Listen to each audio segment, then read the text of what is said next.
পাঠক ছাৰে আহি পেলাই ডাইৰেক্টলি মানে তেওঁ যেতিয়া তপন দাই কৈছে আমাৰ কিহে কোৱাৰ পিছতে তেওঁ ডাইৰেক্ট ভুকি আহিছে আৰু আঙুলিটো এনেকৈ মস্কাই দিয়াৰ পিছতে তেওঁ ভুকিয়াৰ লগে লগে কেইজনমান আহি পেলাই একদম তেওঁ ভুকিয়াই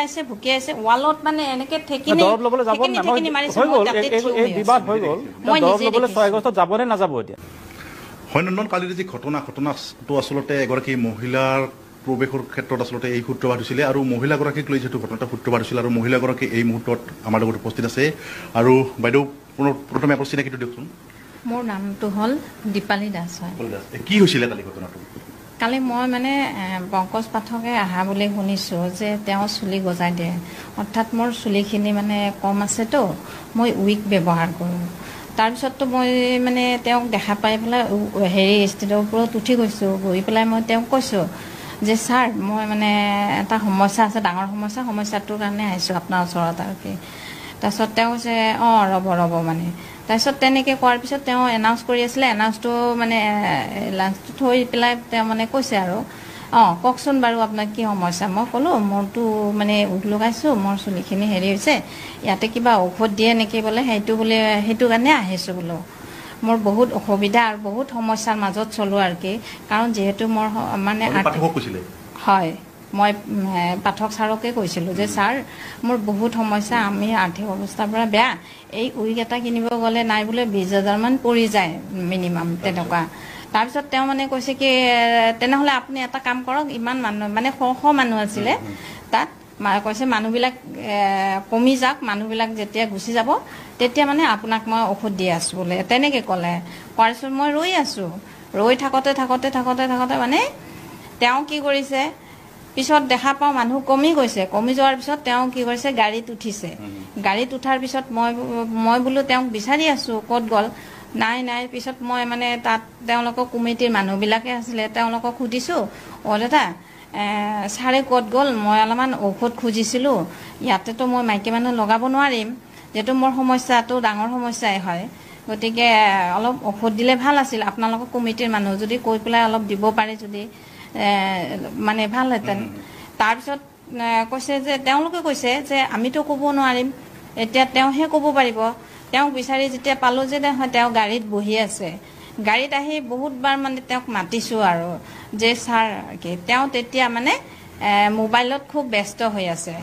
তাৰপিছত মই আৰু ভাবিলোঁ যে মানুহজনক ডিষ্টাৰ্ব দিয়াতকৈ তেওঁ কথা পাতি আছে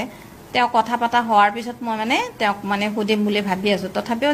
তাতে ৰৈ আছোঁ আৰু বৰষুণ পৰি আছে মই মূৰত কাপোৰ লৈ পেলাই মানে তেওঁৰ কাৰণে ৰখি আছোঁ তেওঁ আইনাটোও খোলা নাই গাড়ীৰ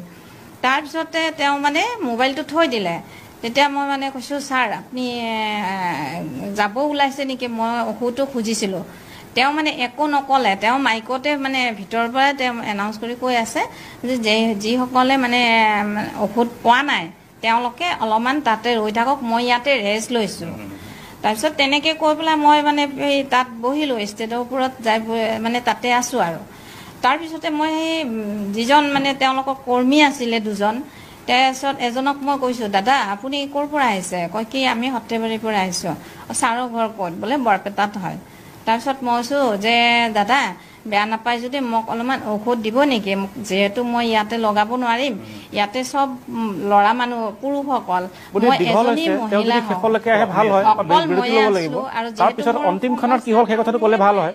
নহ'লে মই আহিব দৰকাৰ নাছিলে কাৰণ মই বহুত সমস্যাৰ মাজত ভুগি আছোঁ তাৰপিছতে তেওঁ কি কৰিছে মানে ঔষধটো বিচাৰিছোঁ সেই কৰ্মীজনে মোক বেয়া বিহেভ কৰিছে আপুনি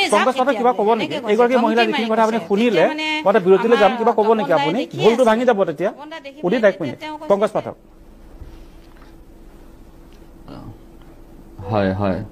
আচ্ছা এটা কথা সকলোৱে জানে আমি ঔষধটো বটলত দিয়াৰ ব্যৱস্থা নাই তাৰে পিছত প্ৰথম কথা মহিলা কালি যথেষ্টখিনি আহিছিল এগৰাকী মহিলা নহয়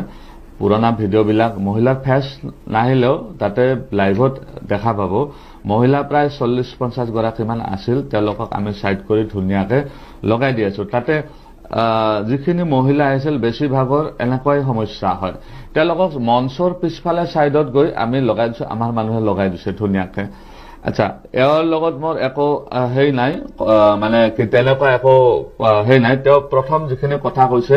ঠিক আছে মই ভাগৰ যেতিয়া লাগে নহয় একটোপা পানীও খাব নাপাওঁ তেতিয়া মই মাজে মাজে গাড়ীখনত গৈ গাড়ীখন ষ্টাৰ্ট কৰি এচিটো ষ্টাৰ্ট কৰি ধুনীয়াকে অলপ টাইম বহো অলপমান আৰাম কৰো তাতে কিন্তু মানুহে বিভিন্ন প্ৰশ্ন সুধি থকাৰ কাৰণে মাইকৰ সেইটো মই ভিতৰত লৈ গৈ ভিতৰৰ পৰাই কৈ থাকো মানুহক যে অমুক কৰক তমুক কৰক নিয়মখিনি কণ্টিনিউ চালু ৰাখো এইখিনিত কোনো ডাউট নাই বাকী মোৰ মানুহজনে তেওঁ যদি কিবা বেয়া বিহেভ কৰিছে মই নজনাতে তেনেহলে মই তেওঁক মাফ খুজিছো মই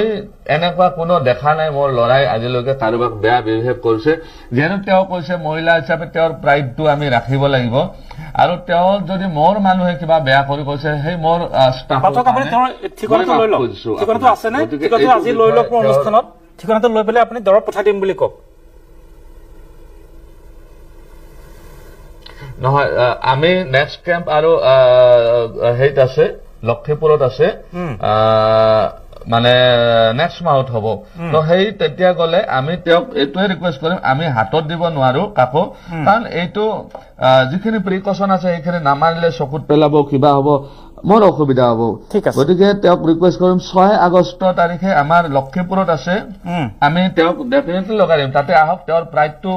আমি ৰাখি তেওঁক ৰুম এটাৰ ভিতৰত যি আমাৰ ষ্টাফৰ দ্বাৰা মই সন্মুখত লগাই দিব এইটো আপোনাক আপুনি বাইদেউ কওক তেওঁৰ নামটো আপুনি বিৰতিৰ পিছত আকৌ কৈ দিব তেওঁক কৈ দিব 6 আগষ্টত লক্ষীপুৰত পংকজ পাঠক ডাঙৰীয়া আকৌ যাব বাইদেউক মাতিছে বাইদেউক তেওঁ নিজ হাতে দৰৱৰ প্ৰলেপ বা বাইদেউ এই যেহেতু শেষৰ পিনে আপুনি কি হৈছিল আছিল ঘটনাটো মাৰপিট যে হৈছিল শেষৰ পিনে মানে পাঠক ছাৰে আহি পেলাই ডাইৰেক্টলি মানে তেওঁ যেতিয়া তপন দাই কৈছে আমাৰ কিহে কোৱাৰ পিছতে তেওঁ ডাইৰেক্ট ভুকিয়াইছে আৰু আঙুলিটো এনেকে মস্কাই দিয়াৰ পিছতে তেওঁ ভুকিয়াৰ লগে লগে কেইজনমান আহি পেলাই একদম তেওঁ ভুকিয়াইছে ৱালত মানে এনেকে ঠেকিনি মাৰিছে এই বিবাদ হৈ গ'ল দৰৱ ল'বলৈ 6 আগষ্টত যাব নে নাযাব এতিয়া মানুহজনক বেয়াকে মাৰিছে উদিত মোৰ সময় নাই সোনকালে সোধক মই পাঠকৰ ওচৰত যাম তেওঁলোকৰ মানুহবিলাক ক্লাবৰ পৰা মানে হৈছে বাৰু হৈছে বাইদেউ এতিয়া যেটো অহা 6 আগষ্টত লক্ষীপুৰত পংকজ পাঠকৰ প্ৰগ্ৰাম আছে এটাত আপোনাক মেডিচিন ল'ব মাতিছে পংকজ পাঠকে আপোনাক ভাল ব্যৱস্থা কৰি দিব সুব্যৱস্থা কৰি দিব বুলি কৈছে ইনভাইট কৰিছে আপোনাক যাবনে নাযায় সোনকালে ধন্যবাদ তেওঁ কৈছে যেতিয়া আৰু মই যিহেতু বহুত জৰুৰী হয় কাৰণ মই তেওঁ ইনভাইট কৰিছে আপোনাক নহয় তেওঁ যেতিয়া মানে ধৰক মোৰ সমস্যাখিনি যদি সমাধান কৰে তেওঁ আচলতে মই ভগৱান বুলি তেওঁকে ভাবিম ঠিক আছে হ'ব পাঠক শুনক শেষত মানে মধুৰেণৰ সমাপয়ত বুলি কয় নহয় মধুৰেণৰ সমাপয়ত সংস্কৃত ভাষাত মধুৰেণৰ সমাপয়ত তেখেতে গ'লে তেখেতে আপোনাক এতিয়া ভগৱান সদৃশ ভাৱে তেখেতৰ চুলিৰ সমস্যা আছে 6 আগষ্ট লক্ষীপুৰ তেখেত যাব সম্বন্ধ ভাল হ'ব পাঠক হয় না তেওঁৰ লগত মোৰ একো আপত্তি নাই মই এতিয়া আপুনি ভিজুৱেলটো দেখুৱাতে তেওঁক চিনি পাইছো আৰু এই মানুহগৰাকী অহাটো হয় তাতে আহিছিল গোটেইখিনি তেওঁ যি কৈছে প্ৰায় ঠিকেই কিন্তু পিছত ক্লাছটো মই মোবাইলটো বুটলিব যাওঁতে কি হ'ল মই সিমান দেখা নাই আৰু মই আগতে কৈছো মোৰ ষ্টাফে যদি মোৰ অনুপস্থিত ঠিক আছে কাৰোবাক যদি মিছবিহেভ কৰিছে তাৰ কাৰণে মই ক্ষমা খুজিম আপুনি স্ক্ৰীনত যদি টেলিভিছন আছে চাওক বাইদেউ কান্দি আছে কিবা এটা বাকিটো বেলেগ একো নাই তেওঁৰ বাইদেউ কান্দি আছে আপুনি যদি টেলিভিছন আছে সন্মুখত চাওক বাইদেউ কান্দি আছে কিবা তেওঁক মই নাই তেওঁ যিটো সমস্যা সেইটো চিৰিয়াছ হয় আৰু এনেকুৱা যিসকলৰ চুলিৰ সমস্যা আছে সকলোৰে লগত সকলোৰে তেনেকুৱাই সমস্যা মানে তেনেকুৱাই মানে তেওঁলোকে অলপ ইমোচনেলি হৈ থাকে তো মই যিমান পাৰো মোৰ ফালৰ পৰা চেষ্টা কৰিম ভগৱান বনালে ভগৱান আছে পংকজ পাঠকে সমাধান কৰিব যি বিবাদ হ'ল অতীতক যোৱাহে পাহৰি ভৱিষ্যতক লোৱা আদৰি গতিকে 6 আগষ্টত বাইদেউক নিজ হাতে পংকজ পাঠকে দৰৱ দিব বাইদেৱে কান্দিব নালাগে এটা ভাল আৰম্ভণি হ'ব বুলি আশা কৰিছো পাঠক আপোনাকো মই অশেষ ধন্যবাদ জ্ঞাপন কৰিছো কিন্তু সময় দিয়াৰ বাবে আৰু যি হ'ল এটা এটা এটা দুঃস্বপ্ন বুলি পাহৰি যাওক আৰু এটা ভাল সপোনৰ আপুনি সপোন দেখক তাকে আশা কৰিছো বাইদেউলৈ শুভেচ্ছা থাকিল সকলোকে ধন্যবাদ জনাই আজি অনুষ্ঠান